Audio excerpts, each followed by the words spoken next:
Hi friends, இந்த வீடியோல Brain Computer Interface and Application playlistல Artifacts Removal பத்தி பார்ப்போம். இது வந்து நமக்கு ஃபர்ஸ்ட் லெசன்ல இருக்கக்கூடிய கொஸ்டின்ஸ். ஸோ நம்ம இம்பார்ட்டன்ட் கொஸ்டின்ஸ் வந்து போஸ்ட் பண்ணியிருக்கோம் பிரெயின் கம்ப்யூட்டர் இன்டர்ஃபேஸுக்கு. அது பார்க்காதவங்க பார்த்துக்கோங்க. ஸோ ஆர்டிஃபேக்ட் ரிமூவல் வந்து நமக்கு ஓவராலா ஒரே டாபிக், அதனால அந்த இதை பார்த்துடலான்ற மாதிரி எடுத்திருக்கோம். ஸோ ஃபர்தரா டாபிக்ஸ் அப்லோட் பண்றேன். இதுக்கு முன்னாடி நம்ம வந்து இஇஜி சிக்னல் அக்யூசேஷன், அப்புறம் வந்து சப்போர்ட் வெக்டார் மிஷின், அப்புறம் வந்து நியூரல் நெட்வொர்க்ஸ், இது மூணுத்தையுமே நம்ம அப்லோட் பண்ணிருக்கோம். அதையும் பார்த்துக்கோங்க, செக் பண்ணி பாருங்க. மோரோவர் வேற சப்ஜெக்ட்ஸ்லயும் நம்ம போஸ்ட் பண்ணிருக்கோம். இம்பார்ட்டன்ட் கொஸ்டின் சீரிஸும் போயிட்டு இருக்கு. ஏதாவது சப்ஜெக்ட்ஸ் வேணும்னா நீங்க கமெண்ட் பண்ணுங்க. எனக்கு அது நாலேஜ் இருக்குன்னா கண்டிப்பா நான் வந்து அதை போஸ்ட் பண்ணுவேன். ஸோ இப்போ வந்து நம்ம ஆர்டிஃபேக்ட்ஸ் ரிமூவல் பத்தி பார்ப்போம். ஆர்டிஃபேக்ட் ரிமூவல் பார்க்கும்போது ஃபர்ஸ்ட் இன்ட்ரோ மாதிரி ஃபர்ஸ்ட் ஒன்று கொடுத்துட்டு அதுல நம்ம என்னெல்லாம் அந்த ரிமூவல் டெக்னிக்ஸ் நம்ம என்னெல்லாம் யூஸ் பண்றோம் அதை தான் நம்ம இதுல பார்க்க போறோம். ஃபர்ஸ்ட் வந்து ஆர்டிஃபேக்ட்ஸ் ரிமூவல்ல ஆர்டிஃபேக்ட்னா என்னன்னு பார்ப்போம். ஸோ ஆர்டிஃபேக்ட்னா பேசிக்கா நீங்க வந்து பாயிண்ட்ஸ் கேட்டதுனால தான் நான் வந்து பாயிண்ட்ஸோட கொடுத்துருக்கேன். இதுல இன்கேஸ் உங்களுக்கு ஸ்கிரீன்ஷாட் வேணும்னா ஸ்கிரீன்ஷாட் எடுத்துக்கோங்க. பாயிண்ட்ஸ் நம்ம வந்து டிஸ்கஸ் பண்ணிட்டு அப்புறம் பாயிண்ட்ஸ் பார்ப்போம். ஃபர்ஸ்ட் வந்து ஆர்டிஃபேக்ட்னா என்னன்றதை பார்க்கணும். ஆர்டிஃபேக்ட்னா இப்ப நம்ம வந்து இஇஜி சிக்னல் அக்யூசேஷன் பார்த்திருப்போம். இஇஜி சிக்னல் அக்யூசேஷன் என்னது, நம்ம எலக்ட்ரோட்ஸ் பிளேஸ் பண்ணி இல்ல என்னதாவது ஒரு டெக்னிக்ஸ் யூஸ் பண்ணி நம்மளோட பிரெயின் சிக்னல்ஸை ஃபர்ஸ்ட் நம்ம அக்யூஸ் பண்ணி எடுப்போம், கெட் பண்ணும். அப்ப நமக்கு அங்க அக்கர் ஆகக்கூடிய நாய்ஸ் சிக்னல்ஸ் ஆர் தேவையில்லாத சிக்னல்ஸ் தான் நம்மளோட ஆர்டிஃபேக்ட். அப்ப ஆர்டிஃபேக்ட் என்னன்னா any signal that is originating from outside the brain. So artifact or any undesirable signals that originates from outside the brain during signal acquisition. So நம்ம signal acquisition பண்ணிட்டு இருக்கும்போது நம்ம பிரெயினை தவிர்த்து வேற எங்க ஏதாவது ஒரு சிக்னல் வந்து டிஃபரெண்டா ஏதாவது ஒரு சிக்னல் அக்யூஸ் ஆகுதுன்னா அதுதான் ஆர்டிஃபேக்ட். அப்ப அதை எப்படிலாம் நமக்கு காஸ் ஆகுதுன்னா caused by speaking, eating, chewing, eye movements, eye blink during the EEG signal acquisition. So EEG signal நம்ம அக்யூஸ் பண்ணி எடுத்துட்டு இருக்கும் போது நமக்கு தேவை உள்ள சிக்னல்ஸ் கூட நம்ம டிஃபரெண்டா ஏதாவது ஒரு ஆக்ஷன் பண்ணிட்டு இருக்கோம்னா அப்ப வரக்கூடிய அந்த சிக்னல் தான் என்னது, அது வந்து நமக்கு ஒரு ஆர்டிஃபேக்ட் அப்படின்னு கன்சிடர் பண்றோம். அது வந்து ஆர்டிஃபேக்ட். அதே மாதிரி can be also due to noise sources, due to the changing psychological states of the user, due to stress, distraction, boredom அந்த மாதிரிலாம். ஓகே, டிஃபரண்ட் சிக்னல்ஸ் நமக்கு வந்து பேட்டர்ன்ஸ் கிரியேட் ஆகக்கூடியது எல்லாமே என்னது நமக்கு ஆர்டிஃபேக்ட்னு சொல்லலாம். அது எப்பெல்லாம்னா நமக்கு சிக்னல் அக்யூஸ் பண்ணும் போது நமக்கு டிஃபரெண்டா ஏதாவது ஒரு சிக்னல்ஸ் கிடைக்குதுன்னா அதுதான் என்னது நம்மளோட ஆர்டிஃபேக்ட். நமக்கு தேவையுள்ள சிக்னல்ஸ் தவிர்த்துட்டு வேற எல்லா சிக்னல்ஸுமே என்னதுதான் ஆர்டிஃபேக்ட்ஸ் தான். ஓகேவா? சோ ஃப்ரம் த சப்ஜெக்ட்ஸ் பாடி நம்ம அக்யூஸ் பண்ணும்போது நார்மலாவே நம்ம ஒரு பேஷண்ட் இருக்கு, அந்த அவங்க பாடியில வந்து எவ்வளவு ஆர்டிஃபேக்ட் வந்து ஜெனரேட் ஆகும்னா can be with 50 to 60 hertz power line noise. Okay, அந்த ஆர்டிஃபேக்ட்ஸ் நம்ம மெஷர் பண்ணும்போது நார்மலா ஒரு பர்சன்ல கெட் பண்ணக்கூடிய ஆர்டிஃபேக்ட் ஃப்ரீக்வன்சி ரேஞ்ச் வந்து 50 to 60 hertz power line noise வந்து நமக்கு ஜெனரேட் ஆகுது பேசிக்கா. ஓகேவா? சோ இதை எப்படிலாம் நம்ம ப்ரிவென்ட் பண்ணுவோம் அப்படின்றத பார்ப்போம். ஆர்டிஃபேக்ட்னா என்ன, அது எப்படி காஸ் ஆகுது, என்னெல்லாம் ஆர்டிஃபேக்ட்ஸ் இருக்கு அப்படின்றத பார்த்துட்டோம். இனி ப்ரிவென்ஷன், அப்ப அதாவது ரிமூவல், இப்பதான் நம்ம வரோம். ப்ரிவென்ஷன் ஆர் ரிமூவல் டெக்னிக்ஸ்னும் பார்க்கலாம். சோ ப்ரிவென்ஷன் நம்ம என்னெல்லாம் பண்ணலாம், ஆக்சுவலா இந்த மாதிரி அன்வான்ட் சிக்னல்ஸை வந்து நம்ம பண்றதை வந்து அவாய்ட் பண்ணணும். So to avoid these signals, அதாவது இந்த நாய்ஸ் சிக்னல்ஸ் ஆர் ஐ பிளிங்க் சிக்னல்ஸ் இது எல்லாத்தையுமே நம்ம வந்து என்ன பண்ணணும், சிக்னல் அக்யூசியேஷன் அந்த பீரியட்ல வந்து மோஸ்ட் அவாய்ட் பண்ற மாதிரி பார்க்கணும். பட் அது மோஸ்ட் அப்ளிகபிள் கிடையாது. ஓகே, நெக்ஸ்ட் வந்து அப்ப நமக்கு வந்து இன்னொரு டெக்னிக் என்னன்னா Faraday cage is used to reduce the noise sources where electrical interferences can be blocked. So Faraday cage ஒரு எலக்ட்ரிக்கலி கண்டக்டன்ஸ் கேஜ் ஒன்று யூஸ் பண்ணுவாங்க. அதுல வந்து என்னன்னா நம்மளோட electrical signals, brain signals, neural signals தான் எலக்ட்ரிக்கல் சிக்னல்ஸ். அந்த சிக்னல்ஸ் வந்து நமக்கு தேவையில்லாத நாய்ஸ் எல்லாத்தையுமே எலக்ட்ரிக்கல் சிக்னல்ஸ் வந்து என்னன்னா ரெடியூஸ் பண்றதுக்கு நம்ம இந்த Faraday கேஜ்ன்ற ஒரு கான்செப்டை யூஸ் பண்றோம். இதெல்லாம் பிரிவென்ஷன் டெக்னிக்ஸ். ஒன்னு அந்த ஸ்டெப்பை வந்து பண்ணாம இருக்கணும், அந்த சிக்னல்ஸ் வந்து பண்ணாம இருக்கணும். இன்னொன்னு Faraday கேஜ் யூஸ் பண்ணலாம். இதை வச்சு நமக்கு பிரிவென்ஷன் பண்ணலாம். இப்போ இதை ரிமூவல் பண்றதுக்கு நம்ம என்னெல்லாம் டெக்னிக்ஸ் யூஸ் பண்றோம் அப்படின்றத பார்ப்போம். சோ ரிமூவல் டெக்னிக்ஸ் பார்த்தோம்னா noise can be removed by using filtering techniques such as thresholding, band stop and notch filtering, linear modeling, principal component analysis, independent component analysis. இப்போ இதுல ஒரு டெக்னிக் என்னன்றதுல பார்ப்போம். அப்ப நமக்கு ரிமூவ் பண்றதுக்கு என்னெல்லாம் யூஸ் பண்றோம்னா thresholding. ஃபர்ஸ்ட் அந்த எல்லாருக்குமே அந்த வேர்டை பார்க்கும்போது அந்த வேர்டை வச்சே ஃபர்ஸ்ட் பேசிக்கா ஒரு ஐடியா வச்சுக்கோங்க. அப்ப இங்க வந்து thresholdingன்ற ஒரு கான்செப்ட். அப்ப thresholdingனா என்னது நமக்கு, சோ த்ரெஷோல்டிங் நம்ம பார்க்கும்போது நமக்கு த்ரெஷோல்டிங் என்னெல்லாம் இருக்கு, சிம்ப்ளஸ்ட் மெத்தட், ஆட்டோமேட்டிக்காவே நமக்கு வந்து ரிஜெக்ஷன் நடக்கும். ஓகே, த்ரெஷோல்டிங்னு பார்த்தோம்னா சிம்ப்ளஸ்ட் மெத்தட், ஆட்டோமேட்டிக்காவே நமக்கு வந்து ரிஜெக்ஷன் நடக்கும். நெக்ஸ்ட் வந்து த்ரெஷோல்ட். அப்ப மேஜரா அந்த வேர்ட்ல உள்ள மீனிங் பார்த்துட்டோம்னா என்னது, த்ரெஷோல்ட்னா என்னது, ஒரு மேக்ஸிமம் வேல்யூ. ஓகேவா? சோ ஆல்ரெடி நம்ம என்ன பண்ணுவாங்கன்னா, ஆக்சுவலா இந்த மாதிரி வரக்கூடிய சிக்னல்ஸ், அன்வான்ட் சிக்னல்ஸ் அதெல்லாம் என்னெல்லாம் ஜெனரேட் ஆகுதோ அது எல்லாத்தையுமே கால்குலேட் பண்ணி அதுக்கு ஒரு மேக்ஸிமம் வேல்யூ ஒன்று ஃபிக்ஸ் பண்ணி வச்சிருப்பாங்க. சோ அந்த மேக்ஸிமம் வேல்யூ தாண்டி நமக்கு சிக்னல்ஸ் எப்பயாவது கிடைக்குது அப்படின்னா அது வந்து நமக்கு என்னது, அன்வான்ட் சிக்னல், கண்டாமினேட்டட் சிக்னல் அப்படின்னு நம்ம ஃபிக்ஸ் பண்ணிடுவோம் சிக்னல் அக்யூஸ் பண்ணும்போது. அப்ப இதுல என்ன கொடுக்குறாங்கன்னா, சிம்ப்ளஸ்ட் மெத்தட் ஆட்டோமேட்டிக்காவே ரிஜெக்ஷனை வந்து கேன்சல் பண்ணிரும்.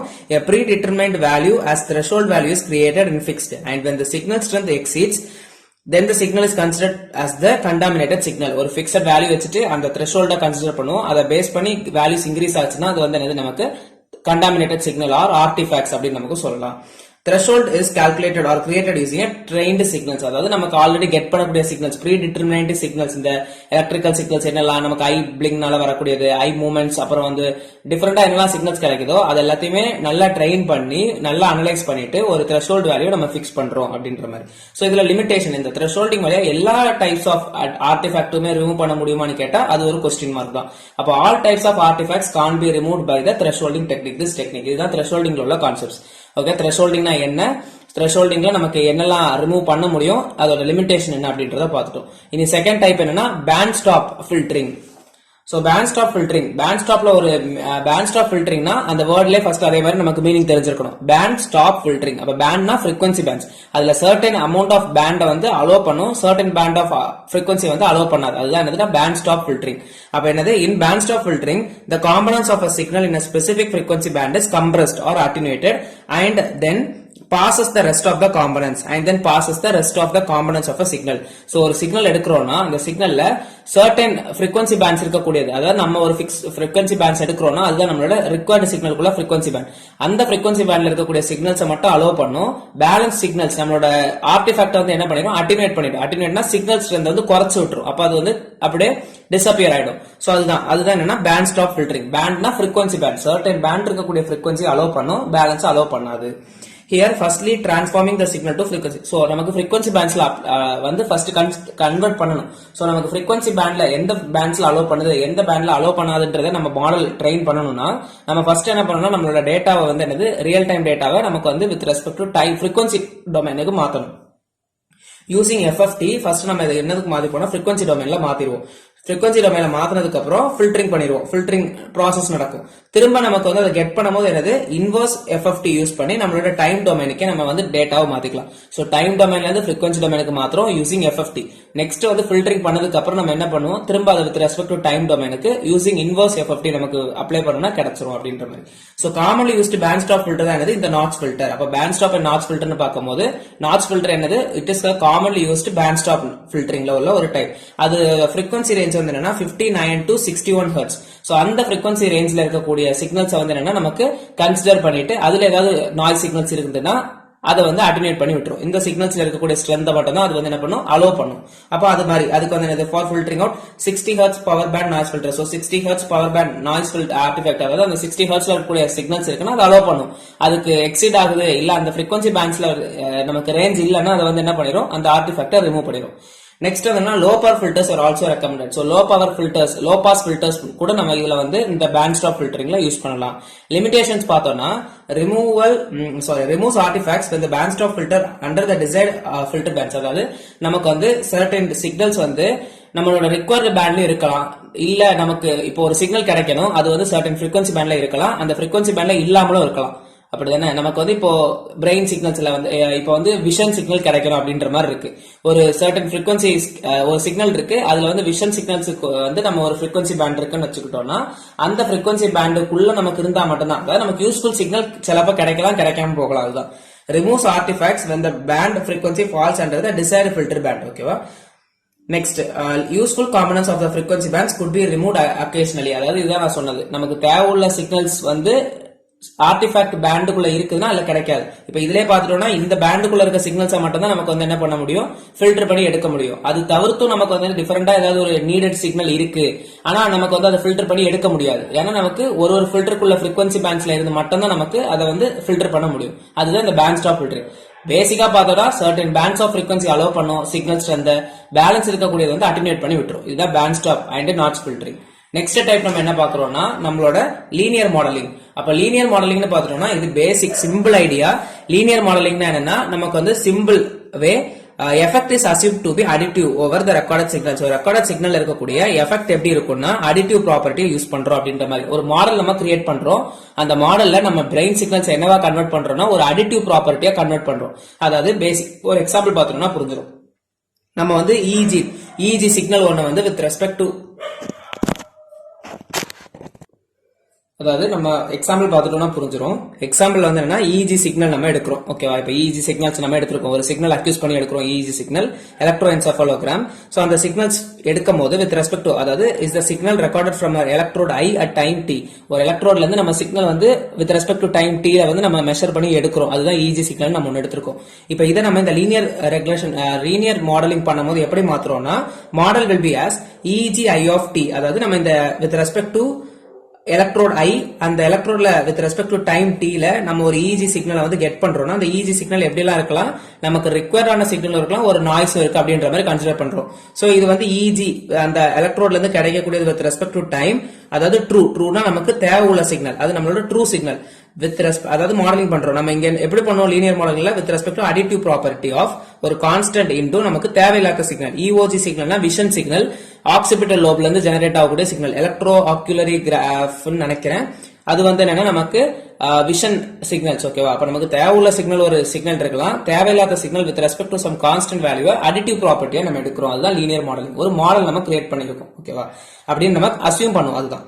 அப்ப நமக்கு என்ன பண்றோம், இந்த EEG இது வந்து என்னன்றதை எழுதணும். EEG ட்ரூ ஆஃப் டி வந்து நம்மளோட ஒரிஜினல் அன்கண்டாமினேட்டட் சிக்னல், K வந்து கான்ஸ்டன்ட், EOG சிக்னல் வந்து நமக்கு ஆர்டிஃபேக்ட். அதாவது நமக்கு இப்ப வந்து இது நமக்கு தேவையில்லாத சிக்னல் அப்படின்னு கன்சிடர் பண்றோம்னா அது ஒரு ஆர்டிஃபேக்டா இருக்கும். ஆர்டிஃபேக்ட்னா என்னது, தேவையுள்ள சிக்னல்ஸை தவிர்த்து நம்ம அக்யூஸ் பண்ணும்போது டிஃபரெண்டா வேற ஏதாவது சிக்னல் வந்து ஜெனரேட் ஆகுதுன்னா அதுதான் என்னது நம்மளோட ஆர்டிஃபேக்ட்னு சொல்லலாம். ஓகேவா? நெக்ஸ்ட் வந்து என்ன ரிமூவல் சினாரியோ. இங்க நமக்கு இதை எப்படி நமக்கு வந்து இந்த டெக்னிக்ல இருந்து எப்படி நம்ம ஃபைண்ட் பண்றோம்னா சோ இதுதான் நம்மளோட ஒரிஜினல் சிக்னல்னா இதுல இருந்து இதை மைனஸ் பண்ணிட்டோம்னா நமக்கு கிடைச்சிரும். அப்போ ஒரிஜினல் சிக்னல் எப்படி ஃபைண்ட் பண்றோம்னா subtracting this two signals. Original சிக்னல்ல இருந்து ஆர்டிஃபேக்டை ரிமூவ் பண்ணிட்டோம்னா நமக்கு வந்து ஒரிஜினல் சிக்னல் கிடைச்சிரும் அப்படின்ற மாதிரி எடுக்கிறோம். இதுதான் லீனியரா மாடலிங் சிம்பிள் வே இது. அப்புறம் வந்து limitation, more difficult to remove EMG artifacts. EMG னா எலக்ட்ரோமேக்னட்டோகிராம். அதுல வந்து என்னன்னா நமக்கு இது வந்து நமக்கு இந்த டைப்ஸ் ஆஃப் ஆர்டிஃபேக்ட்ஸ் ரிமூவ் பண்றது வந்து கஷ்டம் அப்படின்ற மாதிரி கொடுக்குறோம். எதனாலனா EMG சிக்னல்ஸ் வந்து எங்கெல்லாம் இருந்து அரைஸ் பண்ணுனா மல்டிபிள் மசில்ஸ்ல இருந்து, டிஃபரெண்ட் டைப்ஸ் ஆஃப் மசில்ஸ், நிறைய மசில்ஸ்ல இருந்து நமக்கு வந்து என்ன ஆகும்னா ஜெனரேட் ஆகும். சோ அந்த மாதிரி டிஃபரெண்ட் சினாரியோஸ் கூடிய டெக்னிக்ஸ்க்குலாம் இந்த லீனியர் மாடலிங் வந்து அப்ளிகபிள் ஆகாது அப்படின்ற மாதிரி கொடுக்குறோம். இது லீனியர் மாடலிங். நெக்ஸ்ட் வந்து எதுக்கு போறோம்னா principal component analysis. Principal component analysis, independent component analysis, இதுதான் நமக்கு last types. So principal component analysis பார்த்தோம்னா used to remove EOG signals artifacts from EEG signal. So இப்போ ஒரு EEG signal எடுக்கிறோம்னா அதுல இருந்து EOG signals ரிமூவ் பண்றது தான் மோஸ்டா நம்ம இந்த PCA யூஸ் பண்றோம். EOG signals ஆல்ரெடி நம்ம சொன்ன மாதிரி ஐ மூவ்மெண்ட்ஸ் அதெல்லாம் வரக்கூடிய சிக்னல்ஸ் வந்து நம்ம EOG signals சொல்லலாம். இந்த இது எப்படி பண்றோம்ன்றத பார்த்தோம்னா இந்த recorded brain data the direction of maximum variance can be found. அதாவது பிரின்சிபல் காம்பனன்ட் அனாலிசிஸ் வந்து நீங்க இதுக்கு முன்னாடி ஏஐலயும் படிச்சிருப்பீங்க, இல்ல நிறைய டைம்ஸ் நம்ம இந்த காம்பனன்ட்ஸ் என்னன்றத பார்த்திருப்போம். பேசிக்கா ஆர்த்தோகனாலிட்டி ப்ராப்பர்ட்டி யூஸ் பண்ணி ஒரு மிக்சர் ஆஃப் டேட்டா இருக்குன்னா அதை வந்து ஆர்த்தோகனாலிட்டி ப்ராப்பர்ட்டி யூஸ் பண்ணி செப்பரேட்டா நமக்கு வந்து கிளாசிஃபை பண்ண முடியும். ஓகேவா? அதாவது என்னன்னா இப்ப நம்ம ஒரு பிரெயின் டேட்டா எடுத்திருக்கோம், அதுல வந்து ஒரிஜினல் டேட்டாவும் இருக்கலாம், ஆர்டிஃபேக்டும் இருக்கலாம், நம்ம மிக்ஸ்டு சிக்னல்ஸ் எடுத்திருக்கோம். அப்ப நம்ம அதை என்ன பண்ணுவோம், ஆர்த்தோகனாலிட்டி ப்ராப்பர்ட்டி யூஸ் பண்ணி லீனியர் டிரான்ஸ்ஃபார்மேஷன் பண்றோம்னா நமக்கு வந்து ஒரு நியூ டேட்டா டிரான்ஸ்ஃபார்ம் பண்ணி கிடைக்கும். இப்ப இதுல குழப்பி இருக்குன்னா இதுல இருந்து நமக்கு வந்து நியூ டேட்டா செட் ஒன்று கிடைக்கும். Aligned datas orthogonality property use பண்ணி நமக்கு அலைன் பண்ண டேட்டா செட் வந்து கிடைக்கும். அந்த டேட்டா செட்ல இருந்து நமக்கு என்ன பண்ணலாம், அதாவது அதுல நமக்கு எந்த காம்பனன்ட் வேணுமோ அதை வந்து நமக்கு எடுத்துக்கலாம். ஓகேவா? சோ மிக்சர் ஆஃப் டேட்டாஸ் இருக்கு, அதை நம்ம ஆர்த்தோகனாலிட்டி ப்ராப்பர்ட்டி யூஸ் பண்ணி சர்டன் குவாட்ரன்ஸா நம்ம பிரிச்சுக்கிட்டோம்னா அதுல நமக்கு என்ன குவாட்ரன் வேணுமோ அதை நமக்கு கெட் பண்ணிக்கலாம். ஓகேவா? அதுதான் நமக்கு இந்த பிரின்சிபல் காம்பனன்ட் அனாலிசிஸ்ல பண்ணுவோம். சோ அப்ப நமக்கு டிஃபரெண்ட் டேட்டாஸ் தனித்தனியா பிரிச்சுட்டோம்னா நமக்கு என்ன ரிக்வயர்டு சிக்னல் வேணுமோ அதை நமக்கு எடுத்துக்கலாம்.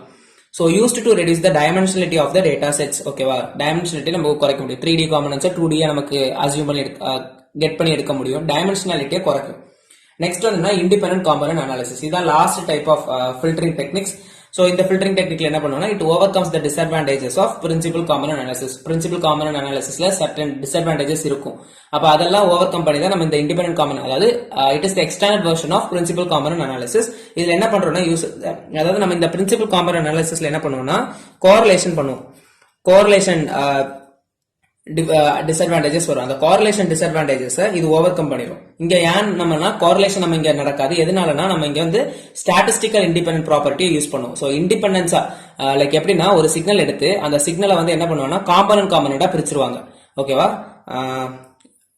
ஜஸ்ட் சிம்பிளா ஒரு இது சொல்றேன். இப்போ இதுதான் நம்மளோட ஒரு சிக்னல். ஓகேவா? இந்த சிக்னல்ஸ்ல வந்து 2 காம்பனண்டா இருக்குன்னா இந்த காம்பனண்ட் வந்து தனித்தனியா பிரிச்சு அதை வந்து காம்பனண்டா பிரிப்பாங்க. இது ஃபுல்லா சேர்த்து தான் நம்ம சிக்னல்ஸ். அந்த சிக்னலை காம்பனண்டா பிரிச்சு அதை வந்து என்னது இண்டிபெண்டா இருக்கிற மாதிரி அதை வந்து கனெக்ட் பண்ணி எடுப்பாங்க. Uses the statistical independence property. ICA decomposes brain signals from a set of electrodes into a set of components that are statistically independent. ஓகேவா? சோ ஒரு எலக்ட்ரோட்ஸ்ல இருந்து கிடைக்கக்கூடிய நிறைய சிக்னல்ஸ். சோ இந்த சிக்னல்ஸ் எல்லாத்தையுமே தனித்தனி காம்பனண்டா ஒண்ணுக்கு இண்டிபெண்டா இல்லாத மாதிரி எடுத்து அதை நமக்கு அனலைஸ் பண்ணி எடுக்கும் போது அதுல என்னெல்லாம் ஃபில்டரிங் அதுல என்னெல்லாம் ஆர்டிஃபேக்ட்ஸ் வருதோ அதை நமக்கு ரிமூவ் பண்ண முடியும். இதுதான் இண்டிபெண்டன்ட் காம்பனன்ட் அனாலிசிஸ். ஓகேவா? சோ நம்ம ஓவராலா ஆர்டிஃபேக்ட் ரிமூவல் பார்த்தோம்னா ஃபர்ஸ்ட் ஆர்டிஃபேக்ட் ரிமூவல்னா ஆர்டிஃபேக்ட்ஸ்னா என்னன்னு பார்த்திருப்போம். அது எப்படி காஸ் ஆகுது, அது எப்படி எல்லாம் பிரிவென்ட் பண்ணலாம், ஃபில்டரிங்னா என்ன, ஃபில்டரிங் டெக்னிக்ஸ் என்னெல்லாம் யூஸ் பண்ணிருக்கோம் அப்படின்றத பார்த்தோம். ஒரு டெக்னிக் டைப்பையும் பார்த்துட்டோம். சோ ஓவராலா இதுதான் ஆர்டிஃபேக்ட் ரிமூவல். இனி வந்து ஃபர்ஸ்ட் லெசன்ல வந்து கிளாசிபிகேஷன் ஆஃப் பிரெயின் அந்த BCI வந்து நம்ம இன்வெசிவ், நான் இன்வெசிவ், செமி இன்வெசிவ் டெக்னிக்ஸ் இருக்கு. அதுதான் நெக்ஸ்ட் நான் போஸ்ட் பண்றேன். அண்ட் மற்ற லெசன்ஸ்லயும் நான் கவர் பண்ண பாக்குறேன். அந்த ஒரு கான்செப்ட் நம்ம கவர் பண்ணிட்டோம்னா ஃபர்ஸ்ட் லெசன் முடிஞ்சிடும். ஃபர்ஸ்ட் லெசன்ல நமக்கு வந்து EEG signal acquisition, artifact removal, classification of brain system, இந்த 3 இடத்துல இருந்து மோஸ்டா ஒன் எக்ஸ்பெக்ட் பண்ணலாம்.